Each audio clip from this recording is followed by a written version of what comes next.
그 최민희 의원 같은 경우는 본인이 상임위원으로 추천을 받고도 대통령이 임명을 안 했다 그러면서 7개월 7일 기다렸다고 대통령한테 막 사과를 요구하고, 또 민주당 쪽에서도 실질적으로 대통령이 사과해야 된다라고 요구를 했었거든요.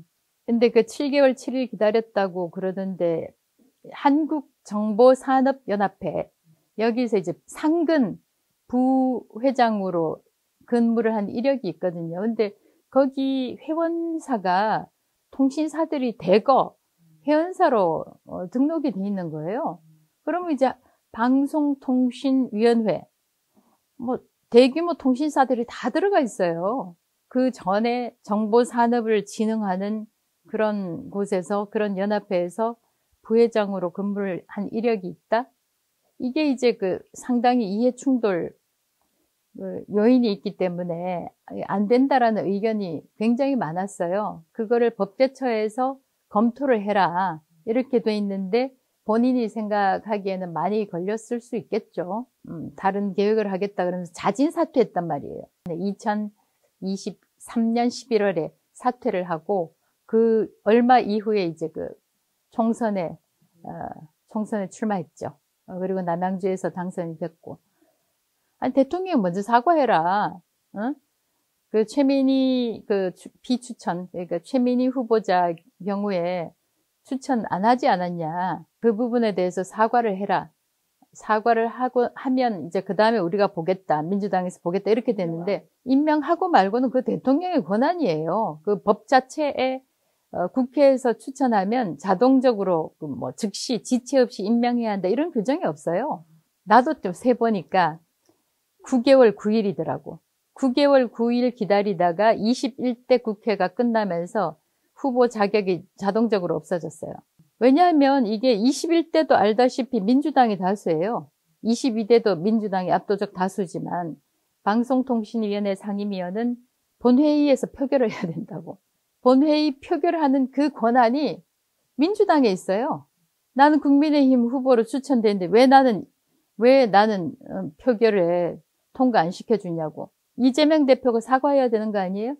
저쪽에서는 같은 논리로 최민희 의원 임명 안 했다고 대통령 사과하라고 그렇게 여러 차례에 걸쳐서 했는데, 나는 그냥 조용히 기다렸다고. 본회의 표결은 민주당이 책임을 가지고 있으니까 이재명 대표가 나한테 사과하라 이거예요. 거의 이런 식으로 본다고 하면 이 방통위를 그냥 마비시키려고 한 거 아닌가, 그렇게 생각할 수밖에 없죠. 왜냐하면 국회에서 추천을 안 하니까 위원회는 돌아가야 되고, 알다시피 방송과 통신 얼마나 중요한 이슈들이 많아요. 그런데 국회에서 3명을 추천을 안 하면 2명이라도 할 수밖에 없잖아요. 원인 제공을 누가 했냐는 말이에요. 그러니까 우리는 생각할 때 그냥 무조건 2인 방통위로 만들어 놓고, 민주당 쪽에서는 공격할 게 많잖아요. 왜 대통령이 임명한 사람 둘이서 중요한 정책을 다 결정하려고 하느냐라고 이제 일단 그 프레임을 그렇게 짜고, 아니 최소한 그래도 5명 중에 3명은 있어야지. 일반 사람들이 들으면, 일반 시민들이 들으면 그럴싸하게 들리잖아요. 3명을 안 주고서 2명이 됐는데 그냥 이제 그 2명 부분만 집중적으로 공격을 하는 거지. 그래도 5명 중에 3명은 될 때까지 좀 기다려야 되는 거 아니야? 언제까지 기다려? 안 주는데. 우리도 소수 의견을 듣겠지만 어떻든 이제 뭔가 결정이 안 되면 표결로 하는데, 국회에서 국민의힘 추천 1명, 대통령 추천 2명, 민주당 추천 2명 이렇게 되니까 3대2의 구조가 될 가능성이 많잖아요. 그러면 이제 민주당 쪽에서는 2명을 들여보내봤자 우리가 원하는 방향으로 안 간다. 그러느니 차라리 2명 만들어 놓고 공격용으로 쓰는 게 더 낫겠다. 그렇게 판단했지 않을까라고 나는 생각할 수밖에 없는 거죠. 그리고 또 그렇게 생각하는 분들도 많고, 이동관 위원장 탄핵안 올린다, 탄핵한다 그래서 자진 사퇴. 김홍일 위원장 탄핵한다 그래서 자진 사퇴. 심지어는 부위원장도 탄핵시킬 수 있다, 이런 식으로 그 법을 바꿔서 부위원장, 이상임 부위원장도 탄핵시킨다 그래가지고 자진 사퇴. 이게 정상이라고 생각해요? 일반 사람들은 잘 몰라요. 대단히 짧은 시간 안에 그런 일이 벌어졌어요. 내가 7월 31일에 임명됐으니까 이동관 위원장은 3개월 만에 아웃, 자진 사퇴. 김홍일 위원장 6개월 만에 자진 사퇴 아웃 됐단 말이에요. 그분들이 무슨 범죄 행위를 저질렀어요? 아니에요. 단지 그분들을 탄핵을 하겠다고 위협이라고 할 수밖에 없겠지. 모든 것이 민주당에 달려 있어요. 모든 절차가 민주당에 달려 있다니까. 전권을 저쪽에서 가지고 있는데 충분히 임명할 시간이, 추천할 시간이 가지고 있는데 안 했다는 건 의도가 있다고 봐야 되는 거 아니에요? 입법, 사법, 행정 그 3부 가운데서 입법부 권력이 너무나 커져서 그렇게 안 해도 거기에 대한 책임은 물을 수가 없다는 게 대한민국의 비극이죠. 이제 업무를 하다 보면 소송이 있을 수가 있어요. 방심위도 마찬가지고 방심위에 들어온 소송을 우리가 이제 해결을 해야 되는데 소송이라는 거는 상대편에서 걸어오게 되면 대응을 할 수밖에 없잖아요. 모든 부처의 소송비라는 게 이제 돼 있는데 소송비 제로예요. 방송통신위원회. 근데 이게 굉장히 위험한 게 법적으로 이제 대응을 해야 되는데 소송비가 제로다? 그러면 아무래도 질 가능성이 많겠죠. 그래가지고 결국 어떻게 됐냐면은 방송통신위원회에서 변호사 자격증 가지고 있는 사람으로 5명 정도 TF팀을 꾸렸어요, 지금.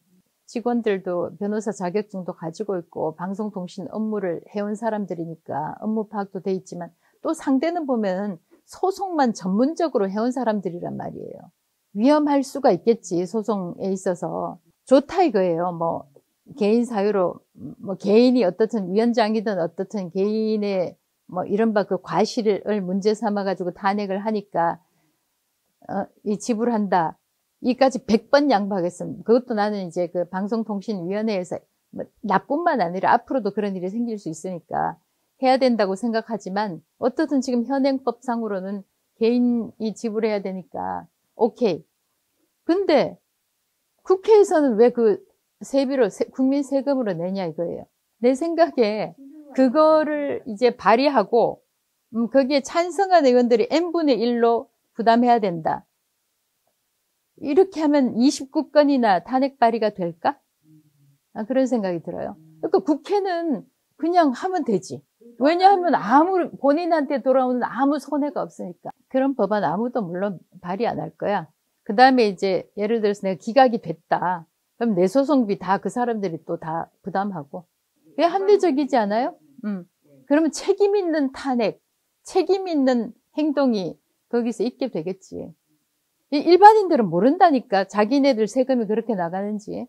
각하, 기각, 인용 3가지가 있는데 기각됐다 그러면 내 사건에 대해서 불법으로 상대편에서 소추했던 게 적법으로 밝혀진 거라는 거예요. 그러니까 뭐냐면 이인체제의 적법성에 대해서 문제를 삼으면서 이건 불법적이다, 위헌적이다 라고 하면서 탄핵을 시켰단 말이에요. 이게 기각됐어. 그 뜻은 이인체제가 적법하다. 이거를 판결을 받은 거예요. 이인체제 하에서 왜 공영방송 이사 선임했어? 위헌적이야, 위법이야.